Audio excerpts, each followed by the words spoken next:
Brock, to go through this, what goes through your mind that to go through this and make that accomplish that goal? Oh man, we have goals coming into each year, and this was goal number one was to win the Missouri Valley and win it outright, and to go undefeated it's not easy. It is not easy. This conference, top to bottom, is really, really good. Whether we, blow out a team like we did tonight, that's just. South Dakota's a good team. They do some things well, and to go through the conference undefeated is a tremendous feat, and we're very excited, and we have a lot of season left that we hope. Passing on Ronnie Edwards for the FCS deal, what's your thoughts on that? Man, it's a great honor. It's a team game. I've had the privilege of playing with some unbelievable players in my time here, and it's the way that we get it done. It's a very unselfish group of guys, but yeah, that's the reason why you play the game. You play the game to win, and as a quarterback, it says in my my book when I got here, I got a quarterback book, and it's pretty thick, and the first thing it says is it doesn't matter if you pass for however many yards and however many touchdowns, and it says at the end of the day, did your team win or lose? And I've just tried to do the best that I can for my teammates because they're deserving of it, and it's just been a privilege to be a part of such an awesome team. A little quarterback book that you write in? No, it's just a book that every incoming freshman gets, and I got that about 5 years ago now. It's a long time. Cole, why do you think USD struggled in the past? We saw a lot of things on film we could get after them with. Our defensive line was able to get pressure, and we have a great secondary and great linebackers that are able to cover well. So it's tough to throw against us. As physical as the Valley is, Cole, as much as it's a grind on the players, at the end of the day, when you look at 11-0 and you hoist the trophies, that makes everything all worth it. It does. It makes it worth it. All those patterns we run in the summer, all the workouts we do with Coach Kramer. When you get through something like that, it makes it feel pretty good. It's not an easy thing to do. We put a lot of work in here, and every team puts a lot of work in. But to see it finally pay off, it's nice. Ryan, is this 100% Ryan Smith that we saw out there today? Every time I comment on my health, I end up getting hurt the next game. But I feel pretty good. It's a grind of a season, but for the most part, I'm 100% healthy, and so let's knock on wood. But yeah, and I feel pretty good going in the playoffs. So. Talk about the touchdown pass, career high for you on that play. It was a double move route. We practiced all week, and I was just running as fast as I can, and Brock put it right on the money. And like I said, I was telling him on the sidelines that I just stuck my arms out, and the ball fell right into him. So credits to Brock for throwing a great pass. Is he throwing the deep ball? I know he's right next to you, but is he throwing the deep ball as well as you've ever seen him? Oh yeah, definitely. He's just a heck of a player, and it's an honor to catch passes from him, and it's gonna miss him next year. Not being able to catch passes from him. It's been a lot of fun. It's been a pleasure. Cole, what was it like to see first for you to go through the helmet, then have GL behind you guys? What was that moment like? It's a cool moment. It's the only time you get announced individually coming out of that tunnel here, and it's a big honor to make it through your senior year and do something like that. And it was a little emotional for most of the guys, and to see Grant come out there and have the crowd give him the ovation he did, he is well deserved. He's been a great player for our team, and he's a great leader now, even though he's not playing. He's still coaching everybody up on every play. He thinks he can coach the D-line, but I mean, he's out there yelling at us every time, so it's fun. Brock, when you look at the undefeated season, I know we talked about this in the beginning of the year, how much you hate losing. Do you focus on the 11 wins, or do you focus on the 0 losses? Ooh, that's tough. You just take it game by game, and you're, the main goal is to just take it week by week and just win that game. So to look at it, 11-0 with no losses. I mean, yeah, I probably look at the losses a little bit more, to be honest.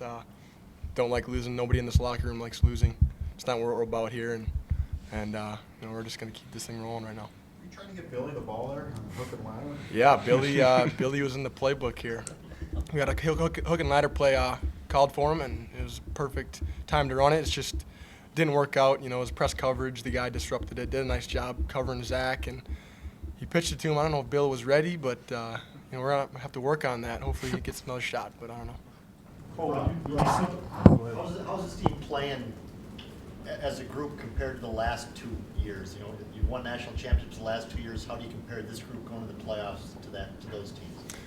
You know, it's tough to compare groups. Every group is special in its own way.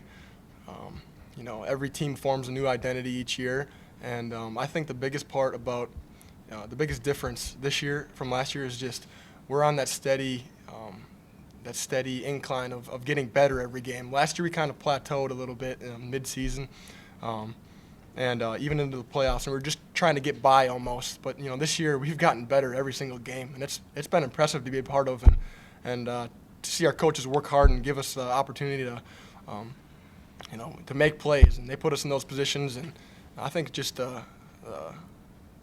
consistency that we've had this year has been the difference. Ryan, I know you guys don't want to lose ever, but if you were going to have a slip up in the regular season, you know that there are games to be played after that.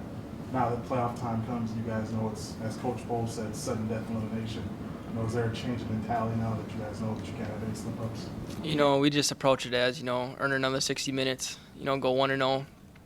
And, you know, that's what we've done the last 2 years, and it's just crazy to think like it's rolling down to an end too, you know, and you know, it's been a pleasure playing with these guys, and you know, we've accomplished a lot, but our main goal right now is just, you know, to earn another 60 minutes and ultimately win that third national championship. So what were your guys' thoughts when you first met Coach Bowl compared to now? I think when I first met him, I don't know, head coach, a little intimidating. You don't really know what you're supposed to say to him or how you're supposed to really act around him. And now I'm comfortable. I can go talk to him about anything, and he's just another coach to a lot of us. But we know he's got a lot of wisdom underneath him. He's coached for a lot of years, and he knows what he's talking about when he says something. So you definitely listen when he talks. Yeah, for me, early on in my career, you know, very intimidating guy. You know, I played quarterback, and you know, just at my position, screw-ups happen sometimes, and I was a little bit more timid to go by him early on in my career. But now, you know, as I'm older, you know, we've got a different relationship now, and he's just an awesome leader. He's a great guy to get to know this past 5 years. It's a blessing having him as my head coach, and you know, he's amazing. Coach Bull, you know, being a captain, you get to know him a little bit better, you know, because you have meetings with him and everything. And, you know, he's a great guy, you know, a great leader.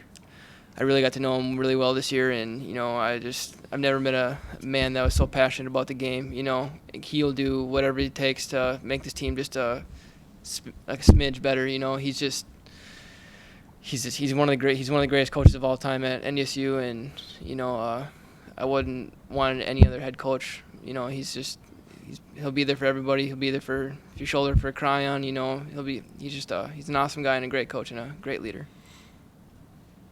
Cole, how big is it that you guys don't have to leave this building? Now you have home field advantage throughout the playoffs. That's huge for us. We all know how loud it gets in the playoffs for us, especially on the defensive line. On the defense, it's huge to play at home. We can get after the quarterback a lot easier at home, and it's definitely gonna be big for our defense. And it's nice for the offense. They don't have to worry about crowd noise at all either. So it's definitely nice to sleep in our own beds and play at home. Cole, when you think that is this the best defense that you've played with, and also on the other end, now that we're getting to the playoffs and we reflect on last year and how the offense did have to win you a game, are you ever worried when you kind of stand on the sidelines and you have to watch your offense try and win you a game? We're never really too worried about the offense. We know they're going to do their thing. We always know that they have a tough start to the game. We know they're going to get rolling. We practice against them a lot, and we know how good they are. So we're not really too worried about what they're doing out there. We just kind of worry about our own selves. And this is a great defense we have again this year. Probably one of the better ones I've been a part of here. And I don't know if it's the best or not yet, but we'll see.